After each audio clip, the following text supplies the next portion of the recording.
everything she knows about him. Well, not everything. We'd be here for weeks on end. Okay, well, just start collecting the information you want to tell people about your friends. Oh, okay. Because I got to tell them about the park here. Okay, I'll work on that. I'll condense it a little bit. Thank you. To fit in the 3 Our hour animal tour. camp has more than 1,000 different animals representing some 200 different species, many rare and endangered. We have 4 million trees, shrubs, and grasses. As you go up this lagoon, do keep an eye open. Oh, that's a great idea. I'm sorry. I was just thinking of all that I was condensing, you know, in my brain. I know. There's just too much I want to tell you. Well, anyway, just come on up here and look around. If you see anything. Is that a spider web over there? A spider web? Where? On those rocks there. No, that wasn't a spider web. What is that? It's water. Oh, okay. I thought it was a spider web. No, that's just water. Okay. Okay, but 3 years ago, you know, these forests and waterways weren't here, but once you create the proper habitat, you can count on a variety of animals to make it their home. If you see anything, let me know, and maybe we can figure out what it is together. But on the majority, we've seen hawks and grackles, which are the little blackbirds that might come up and steal a french fry from you every once in a while. Also, we've seen bullfrogs, tortoises, turtles, and all kinds of things. So just let me know and we'll see what we can do. Up there is Camp Mini Mickey Bridge. On the other side is Grandma Willow's Grove, where you encounter a show with woodland creatures like raccoons, rabbits, and even skunks. You bring any skunks with you? No skunks. They, you know, I didn't have enough tomato soup to get the smell off of us. Okay. But no, all those animals that you just mentioned are all those animals that he just mentioned were mammals, and which we tend to think of as being cute and cuddly. But you know what? I've got another member of our animal family. No way. Yes. You're you might kidding not me. find him as cute and cuddly. It's kind of windy out here today. You might want to secure your hat, Goofy. All right. Look at this. I brought a tarantula with me. Ooh. Ooh. That should be ooh. Ah, that's a lot better. Well, I want everybody to take a really good look at him. You might not consider a tarantula to be beautiful. In fact, you might even look at him and see a very scary creature.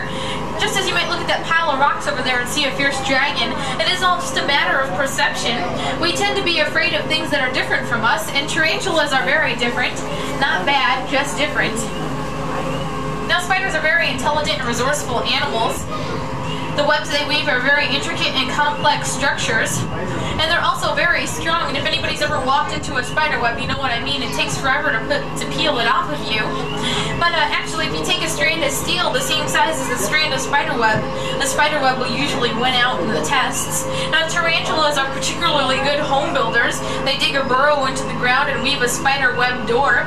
And they live in out-of-the-way places like under our houses, in burrows, and you know what? Even in caves, just like you see across the shore here. Now, it's pretty easy to think of something that lives in a cave as being scary. And if you're still experiencing a little arachnophobia, you're probably focusing in on how spiders are different from us. I mean, do we have 8 legs? Do we have 8 eyes? Well, 8 eyes. Okay, that's kind of different. Now, are we covered in tough, bristly hair? Well, not really, but, you know, curses. But, you know, the more you study these animals, the more amazing they become. I mean, even though they have 8 eyes, they really have very poor eyesight, and they rely on their other senses very heavily. They can use their feet for the senses of taste and smell. I don't know if I'd really like to taste through my feet. That would be interesting at the dinner table. But anyway, you know, spiders are a vital role in nature, and chances are if you have a resident spider, you have a lot less resident pests, because they will eat flies, moths, and other pest insects. So just do me a favor, the next time you see that spider, please don't be so quick to judge it, and please don't go for that rolled up newspaper, because you know what, all animals do have a place in our world. Hey, Dawn, that sounds like a great conservation message. Imagine that. Yeah. Hey, you know what? Are you done talking about that spider tarantula? Well, I could actually go on for days, but, you know, I'll just stop right here. Okay, that's good. That's a good place to stop. Don't do that to her. Yeah. Jeez. He's like trying to scare that poor lady back there. Oh, no. Oh, spiders aren't scary I'll in make the sure he least. gets wet with the guys who are up Okay, here. that's great. He'll get soaking wet. No, be nice to him. These are caused by the heat escape from the Rift Valley.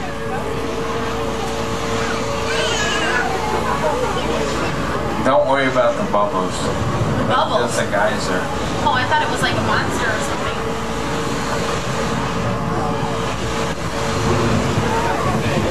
Oh no! It will be getting a little wet up here. Due to the fact I have no control of the wind or the geysers.